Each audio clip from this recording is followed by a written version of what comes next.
കേന്ദ്ര സർക്കാരിനെതിരായ സംയുക്ത സമരം നിരസിച്ചെങ്കിലും ഡൽഹിയിൽ പ്രത്യേക പ്രതിഷേധം സംഘടിപ്പിക്കാൻ UDF പാർലമെന്റ് ചേരുന്ന സമയത്ത് ഡൽഹിയിൽ UDFിന്റെ നേതൃത്വത്തിൽ സമരം നടത്തുമെന്ന് കെ മുരളീധരൻ MP 24-നോട്.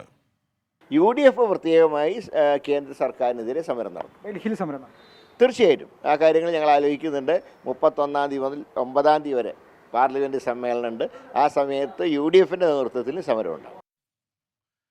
അയോധ്യയിൽ നടന്നത് ഇന്ത്യയെ വിഭജിക്കാനുള്ള ഗൂഢതന്ത്രമെന്ന് കെ മുരളീധരൻ MP.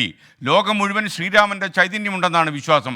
അതൊരു പ്രത്യേക പോയിന്റിലാണെന്ന് പറയുന്നതിനോടാണ് തനിക്ക് വിയോജിപ്പെന്നും കെ മുരളീധരൻ. ലോകം മുഴുവൻ ശ്രീരാമൻ്റെ ചൈതന്യം ഉണ്ടെന്നാണ് ഹിന്ദുക്കൾ വിശ്വസിക്കുന്നത്, ഞാൻ ഉൾപ്പെടെ. അത് ഒരു പ്രത്യേക പോയിന്റിലാണെന്ന് പറയുന്നതിനോടാണ് ഞങ്ങൾക്ക് വിയോജിപ്പ്. ഹിന്ദുക്കൾ എന്ന് പറയുന്നത് വിശാലമായി ചിന്തിക്കുന്നവരാണ്. ശ്രീരാമൻ്റെ ചൈതന്യം എല്ലായിടത്തും ഉണ്ടെന്നാണ് ഹിന്ദുക്കൾ വിശ്വസിക്കുന്നത്. ഇന്നലെ നടന്നത് രാഷ്ട്രീയമായിട്ടുള്ള ഇന്ത്യയെ വിഭജിക്കാൻ നടത്തിയ ഒരു ഗൂഢതന്ത്രമാണ്.